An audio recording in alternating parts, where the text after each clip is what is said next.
let's say you want to get a reptile. You got snaky, like that. You know, nice normal snake. This is a ball python. You got another choice for a starter pet. Bearded dragon.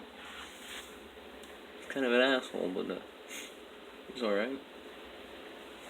And then you got your third option for a starter reptile. Ooh. Can't have the flash on, so I gotta hide it using my finger here, because if I have the flash on, it might wake him up. Like the gecko. He's just chilling there. Oh, I woke him up. If it comes to which one should you get, I would recommend, depending on if you've never had a reptile, if you want a lizard, from my experience, I would say go with a bearded dragon first. They're pretty easy to take care of. It might sound more complicated than it is, but it really isn't. Normal light, UVB bulb, calcium powder with D3 or without, depending on what you want to do. Crickets, some vegetables, that's pretty much it. And a little bit of tank decoration. This guy over here was being a big old asshole, and we had a food bowl full of mealworms in that little bowl right there, and he decided to knock it over. He did it to spite me. Can't you just tell from that devious looking face? If it comes to a snake, the obvious one is just ball python. This guy I'm not scared of whatsoever. Like, you could literally try and rob him in his own tank and he wouldn't bite you. He's just a super nice and chill guy.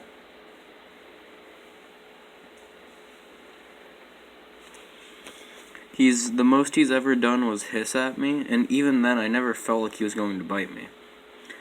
And when I say that, I mean you can literally put your hand directly in their face and they won't bite you. But that also depends on your ball python. For me, he just kind of chills. Also, if you notice, his tank, he has a bunch of shed, because he shedded. I'm going to probably clean it by the end of the day, but I need to decide what I should use to clean it exactly, because I don't know if I should get rid of everything, like all the bedding on the bottom, or if I should, well, you know, use newspaper, or just take out the little pieces of stuff in there. Probably going to switch it out to newspaper, because it's just easier. Those little pink skull. But yeah, when it comes to snakes, ball pythons are a pretty good choice for the starter ones. You more or less only need a heat lamp, a place for him to hide, which he doesn't use very much anymore, probably because he outgrowed it, a bowl of water, you know, that's clean, and yeah, it's more or less it. Like, you could get all the fancy stuff, but you don't really need it. Everyone will tell you to do this and do that the exact certain way. I say do whatever he's alright with. You know, got his hide there.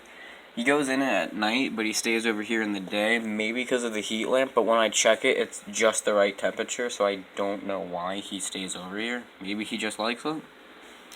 Then again, though, he probably did outgrow it. Beardy over here. He's a bearded dragon. He doesn't even go in his hide. He just used it to bask on for the heat lamp. He does have this little castle, though, that he goes in. He likes to climb up there and stuff. Pretty cool. Man, you're just like a fucking still statue. Do something.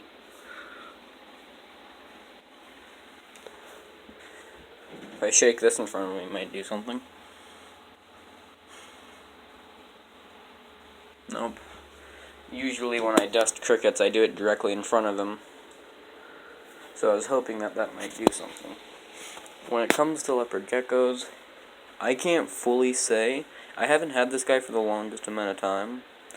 But for the most part, they're pretty easy to take care of.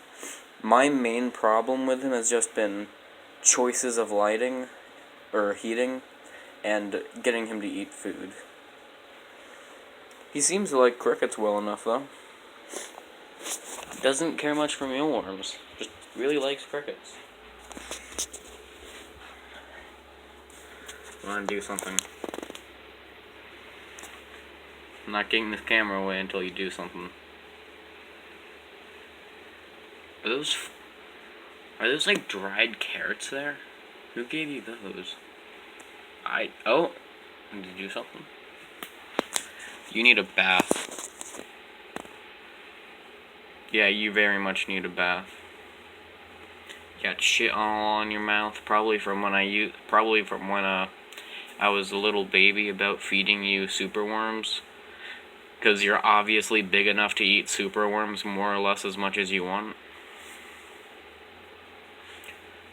But I used to have to cut them up, even when you were more or less this size, because I was scared. So I'd cut them up, and the superworms actually bleed, so when he would eat them, they could get blood on his mouth.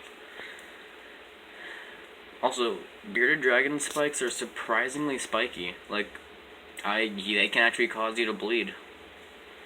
I got pricked by him when we were trying to clip his nails, which didn't turn out too well. He didn't get hurt. He just got the shit scared out of him. But yeah, he like slammed his head into my hand, and it fucking made my hand bleed because of one of the spikes. Nice little close up there. You just don't like doing shit, do you, man? You want me to follow the camera? Come on, go this way. No? Okay, what if I go that way? If I dropped a superworm in there, you'd be more than happy to do shit. I'm not giving you a superworm, because if I do... Oh, I mean, hey, I guess that's something. I'm not giving you a superworm, because if I do, then you're never gonna let me go out of it.